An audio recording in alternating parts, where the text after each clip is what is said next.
Hello નમસ્કાર મિત્રો, તમારું સ્વાગત છે SW સ્ટડીમાં। આજે આપણે ધોરણ 8 પ્રકરણ નંબર 4 માહિતીનું નિયમન સ્વાધ્યાય 4.1 ના દાખલા નંબર 3 થી ચાલુ કરીએ। આગળના દાખલા આપણે આગળના વિડીયોમાં સોલ્વ કરાવ્યા છે, તો ફરજિયાત તમે એકવાર જોઈ લેજો જેથી તમને સરળતાથી સમજાઈ જાય। તો પ્રશ્ન નંબર 3, નીચેની માહિતી માટે પાઈ ચાર્ટ તૈયાર કરો।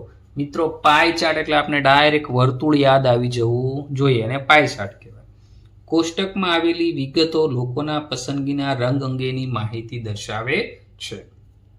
તો મિત્રો, અહીં આપણે કોષ્ટક આપ્યા છે, તો કેટલા વ્યક્તિને કયો રંગ ગમે છે એ બતાવ્યું છે। તો વાદળી રંગ છે એ 18 લોકોને ગમે છે, લીલો છે એ 9 રંગને ગમે છે, 9 લોકોને ગમે છે, લાલ રંગ છે એ 6 લોકોને ગમે છે, પીળો છે એ 3 લોકોને ગમે છે, અને ટોટલ કેટલા થઈ ગયા? 36। તો મિત્રો, આખું આપણું ગોળ વર્તુળ છે એમાં આપણે ટોટલ 36 વ્યક્તિને સમાડવાના છે, તો એ આપણે ખાસ યાદ રાખશું। અહીંયા તમને એક માહિતી આપી છે કે દરેક વૃત્તાંશ માટે પ્રમાણ શોધો। વાદળી માટે 18/36 એટલે 1/3, લીલા માટે 9/36 1/4 વગેરે સંગત ખૂણો દર્શાવવા માટે તેનો ઉપયોગ કરી શકો। તો મિત્રો, જોયું તમે, ઉપર રંગની સંખ્યા છે અને ટોટલ છેદમાં શું છે? કુલ સંખ્યા। મિત્રો, વાદળી રંગના કેટલા છે? 18 વ્યક્તિ છે અને છેદમાં કેટલા છે? ટોટલ તો કેટલો થઈ ગયો? 1/3। 1/3 એટલે કેટલો થઈ ગયો? 50% થઈ ગયો કહેવાય। તો તમે એનો પણ ઉપયોગ કરી શકો। તો મિત્રો, હવે આપણે શું કરીએ કે ટોટલ લોકો કેટલા છે? 36। તો આખા વર્તુળમાં 36 લોકોને આપણે દર્શાવવાના। તો આખા વર્તુળનો ખૂણો કેટલો હોય? 360। 360 બરાબર 36। તો આપણા રંગ માટે કેટલા? હવે વાદળી માટે લોકોની સંખ્યા કેટલી હતી મિત્રો? 18 હતી। હવે કુલ વ્યક્તિ, જ્યારે મિત્રો ટોટલ 36 વ્યક્તિ હોય ત્યારે ખૂણો કેટલો થાય છે મિત્રો? 360°, આપણા વર્તુળ પ્રમાણે। હવે વાદળી રંગ માટે કેટલા લોકો છે? 18 લોકો હોય ત્યારે ખૂણો કેટલો થાય? તો મિત્રો, આપણે શું કરશું? ક્રોસ ગુણાકાર 18 × 360, 18 × 360 છેદમાં કેટલા થઈ જશે? 36 થઈ જશે। હવે મિત્રો જો અહીંયા શું લખશો? 36 દાણ 360, 36 કટ થઈ ગયા, તો મિત્રો આપને ખૂણો કેટલો મળ્યો? 18 દાન 180°। તો વાદળી રંગ માટે ખૂણો આપને કેટલો મળશે? 180 મળશે। હવે આવું જ તે મિત્રો લીલો, લાલ બધા રંગ માટે આપણે શોધવાનું છે। હવે મિત્રો, લીલો રંગ છે તો લીલો રંગમાં કેટલા વ્યક્તિ છે? જો 9 જ વ્યક્તિ છે। તો હવે પાછું આપણે લખશું કે જ્યારે કુલ વ્યક્તિ કેટલા હતા? 36 વ્યક્તિ હતા। કેટલા? 36 વ્યક્તિ હતા, ત્યારે આખો વર્તુળ 360 જોવે છે। આપણી પાસે 9 વ્યક્તિ હોય, 9 રંગ હોય ત્યારે આપણે કેટલા જોઈએ? તો ફરી વાર આપણે ક્રોસ ગુણાકાર કરશું। 9 × 360 છેદમાં કેટલા થઈ જશે મિત્રો? 36 થઈ જશે। ચાલો, હવે અહીંયા ફરી વાર 36 × 10, તો 36 કટ થઈ ગયા, તો 9 દાણ 90, 9 × 10 એટલે 90। તો કેટલાનો ખૂણો મળશે મિત્રો? 90નો। કયા રંગ માટે? લીલા રંગ માટે। ત્યાર પછી મિત્રો લાલ રંગ, તો લાલ રંગના વ્યક્તિ કેટલા છે? 6 જ વ્યક્તિ છે। તો ફરી વાર આપણે એવું લખી દઈશું અહીંયા। તો શું લખશું મિત્રો? કે જ્યારે 36 વ્યક્તિ, કુલ વ્યક્તિ 36 હોય ત્યારે આખું વર્તુળ એટલે 36 એ 360નો ખૂણો, તો 6 એ કેટલાનો ખૂણો? ફરી વાર ક્રોસ ગુણાકાર 6 × 360 છેદમાં આપણા 36, આ બંનેનો ક્રોસ ગુણાકાર છેદમાં 36। ફરી વાર આપણે લખી દઈએ 36 × 10 એટલે 360, 36 કટ થઈ ગયા, 6 દાન કેટલા થઈ જશે મિત્રો? 60° થઈ ગયા। તો લાલ રંગ માટે કેટલા થઈ ગયા? 60નો ખૂણો થશે। ત્યાર પછી મિત્રો કયો રંગ છે? પીળો રંગ છે। તો પીળા રંગના કેટલા વ્યક્તિને પસંદ છે? માત્ર ને માત્ર કેટલા વ્યક્તિ છે? 3 જ વ્યક્તિને પીળો રંગ પસંદ છે। તો આપણે ફરી વાર લખશું, જ્યારે 36નો વ્યક્તિ હોય ત્યારે ખૂણો કેટલો થાય? 360° થાય। તો માત્ર 3 વ્યક્તિ હોય ત્યારે ખૂણો કેટલાનો? તો ફરી વાર આપણે લખી દઈએ ક્રોસ ગુણાકાર 3 × 360 છેદમાં કેટલા થઈ ગયા? 36। અહીંયા ફરી વાર આપણે લખશું 36 × 10 એટલે 360, 36 કટ થઈ ગયા, તો આપણો ખૂણો કેટલો મળ્યો? 3 દાન 30°। રેડી મિત્રો? તો પીળા રંગ માટે કેટલો ખૂણો મળે છે મિત્રો? 30°નો મળે છે। ચાલો, હવે મિત્રો આની ઉપરથી આપણે શું કરવાનો છે? પાઈ ચાર્ટ દોરવાનો છે। તો ચાલો મિત્રો, પહેલા આપણે આ બધાના ટકા લખી દઈએ। વાદળી, તો વાદળી રંગ માટે કેટલા આવ્યા હતા મિત્રો? 180 આવ્યા હતા। તો વાદળી માટે આપણે 180 લખી દઈએ। ચાલો લીલો રંગ, લીલા રંગ માટે કેટલો ખૂણો આવ્યો તો 90, તો લીલાની જગ્યાએ આપણે 90 લખી દઈએ. લાલ રંગ, લાલ રંગમાં કેટલો ખૂણો હતો મિત્રો 60 નો, તો અહીં 60 કરી દઈએ. પીળો, પીળા માટે કેટલો ખૂણો આવ્યો હતો 30 નો. ચાલો મિત્રો, તો હવે આપણે શું કરી દઈએ, પાય ચાર્ટ ફટાફટ તૈયાર કરી દઈએ. તો મિત્રો જો આ વર્તુળ મેં તમને દોરીને આપ્યું છે, હવે આ એનું મધ્ય બિંદુ છે. તમારે ફરજિયાત શું કરવાનું છે, કોણ માપકનો ઉપયોગ કરીને જ બનાવવાનું છે. તો પહેલું છે મિત્રો વાદળી રંગ, તો વાદળી રંગ માટે 180 અંશ થશે. તમારે કોણ માપકનો ઉપયોગ જ કરવાનો છે. તો મિત્રો હું વાદળી રંગ માટે દોરી બતાવું તમને. તો આ કયો ખૂણો થયો 180 નો થઈ ગયો. તો ઉપર આપણે શું લખી દઈશું, વાદળી રંગ લખી દઈએ. વાદળી 180 અંશ. ત્યાર પછી મિત્રો લીલો રંગ, તો લીલા માટે 90 છે. તો હું 90 નો ખૂણો બતાવી દઉં તમને. તો આ લીલા માટે થઈ ગયો, લીલો કેટલો થઈ ગયો 90 અંશ થઈ ગયો. ત્યાર પછી મિત્રો લાલ રંગ માટે 60 છે. તો હું તમને 60 નો ખૂણો દોરીને બતાવું. તમારે મિત્રો ફરજિયાત કોણ માપકનો ઉપયોગ કરીને જ બનાવવાનું છે. તો આ 60 નો ખૂણો કોના માટે થઈ ગયો, લાલ રંગ માટે થઈ ગયો. અને લાસ્ટમાં જે વધ્યો એ કેટલો હશે 30 અંશ, એ શેના માટે હશે, પીળા રંગ માટે. તો આપણો પાય ચાર્ટ તૈયાર થઈ ગયો. નીચે આપણે લખી દઈએ પાય ચાર્ટ. મિત્રો મેં અગાઉથી જ ખૂણા દોરી દીધેલા હતા, એટલે કોણ માપકની જરૂર ના પડી. તમારે ફરજિયાત કોણ માપક લઈને જ ખૂણા દોરવાના છે. તો આ રીતે મિત્રો પ્રશ્ન 3 આપણો પૂરો થઈ ગયો. પાય ચાર્ટ પણ આપણો બની ગયો. ત્યાર પછી મિત્રો પ્રશ્ન નંબર 4. અહીં આપેલ પાય ચાર્ટમાં વિદ્યાર્થીઓ દ્વારા હિન્દી, અંગ્રેજી, ગણિતશાસ્ત્ર, સામાજિક વિજ્ઞાન અને વિજ્ઞાનની પરીક્ષામાં 540 ગુણમાંથી મેળવેલા ગુણ દર્શાવેલ છે. હવે મિત્રો જો ટોટલ ગુણ કેટલા થઈ ગયા 540, આપને ખબર પડી ગઈ. એટલે જો આમાં પાય ચાર્ટ આપ્યો એ ટોટલ કેટલાનો હશે, 540 ગુણનો હશે. એટલે કે 360 અંશ બરાબર આપણે કેટલા લખી શકીએ, 540. હવે મિત્રો હું પાય ચાર્ટ તમને એકવાર બતાવી દઉં. તો પાય ચાર્ટ આપણે શું આપ્યું છે, ગણિતશાસ્ત્રમાં 90, સામાજિક વિજ્ઞાનમાં 65, વિજ્ઞાનમાં 80, હિન્દીમાં 70 અને અંગ્રેજીમાં 55. હવે આપણે પ્રશ્ન શું પૂછ્યો છે એ આપણે જોઈ લઈએ.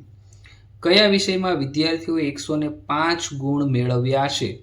નીચે તમને રિમાર્ક્સ આપી છે કે 540 ગુણ માટે વૃત્તાંશ કોણ 360, તેથી 105 ગુણ માટે કેટલો. તો આ સૂચના છે એનો જ આપણે ઉપયોગ કરી લઈએ.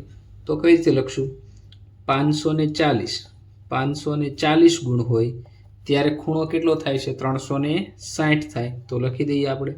હવે 105 ગુણ માટે આપણે ખૂણો કેટલો થાય જોઈએ. તો 105 ગુણ માટે કેટલો, તો આ બંનેનો આપણે ક્રોસ ગુણાકાર કરી દઈએ.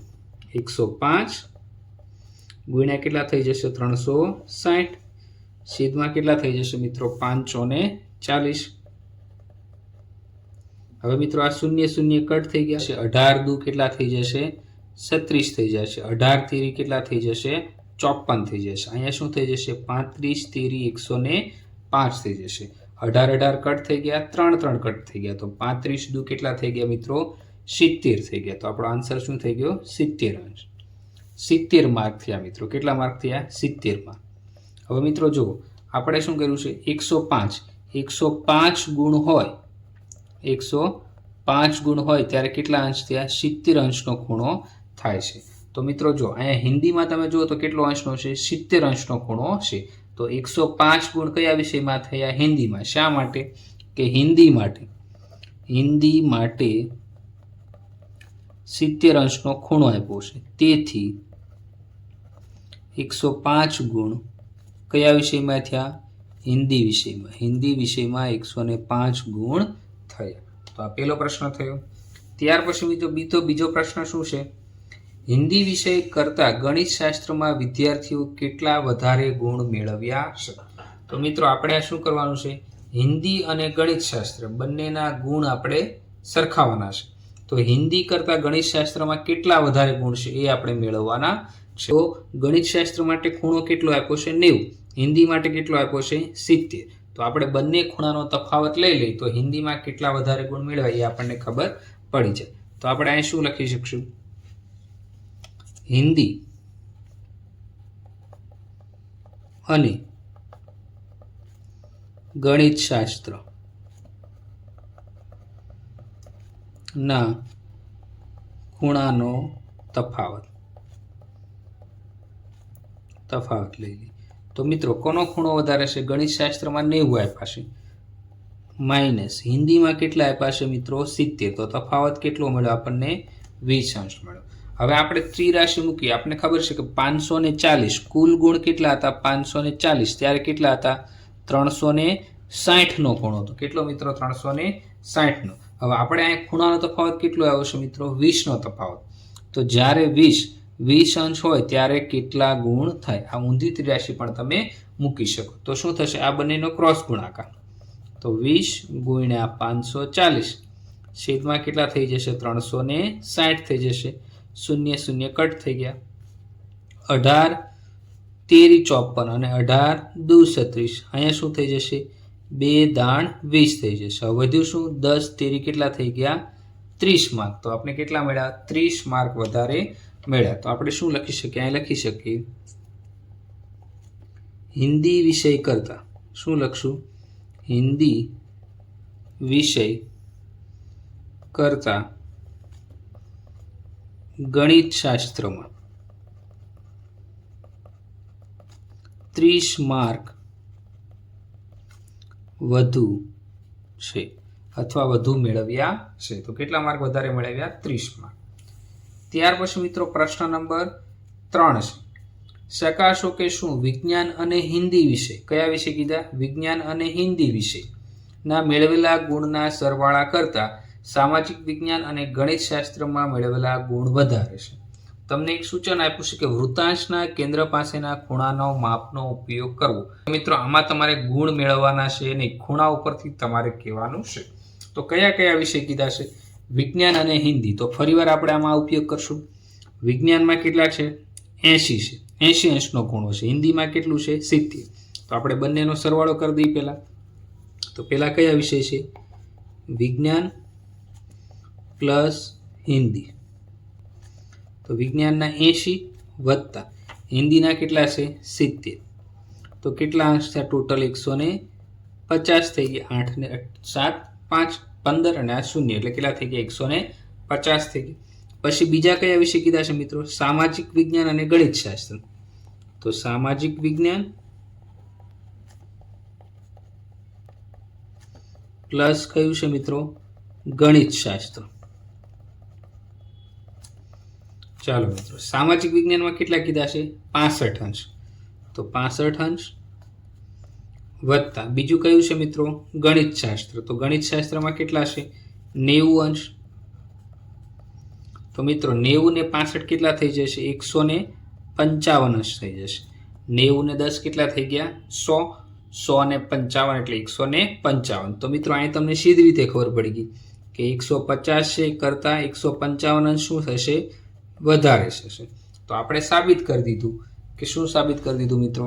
150 અંશ 155 કરતા વધારે. એટલે કે વિજ્ઞાન અને હિન્દીના જે ગુણ હતા તમે ખૂણા ઉપર વૃત્તાંશમાં પણ જુઓ તો આ સામાજિક વિજ્ઞાન અને ગણિત શાસ્ત્રનો વૃત્તાંશ 155 થાય ટોટલ, જ્યારે વિજ્ઞાન અને હિન્દીનો 150 થાય. તો કયા વધારે થયા? સામાજિક વિજ્ઞાન અને ગણિત શાસ્ત્રના વૃત્તાંશ વધારે થયા. તો આપણે શું લખીએ? તેથી ઉપર મુજબ વિજ્ઞાન અને હિન્દી વિષયના સરવાળા કરતા ગણિત, સામાજિક વિજ્ઞાન અને ગણિત શાસ્ત્ર, સામાજિક વિજ્ઞાન અને ગણિત શાસ્ત્ર માં મેળવેલ ગુણ વધારે છે. આવું મિત્રો આપણે શાના ઉપરથી કહી શકીએ? આ વૃત્તાંશ ઉપરથી. શું કરવા? કે વિજ્ઞાન અને હિન્દીનો વૃત્તાંશ 150 છે, સામાજિક વિજ્ઞાન અને ગણિત શાસ્ત્રનો 155 છે. તો આ વૃત્તાંશ ઉપરથી તમે આ કહી શકો. આ સાથે મિત્રો આપણો દાખલા નંબર 4 પૂરો થાય. વિડીયો તમને ગમ્યો હોય તો લાઈક કરો, શેર કરો અને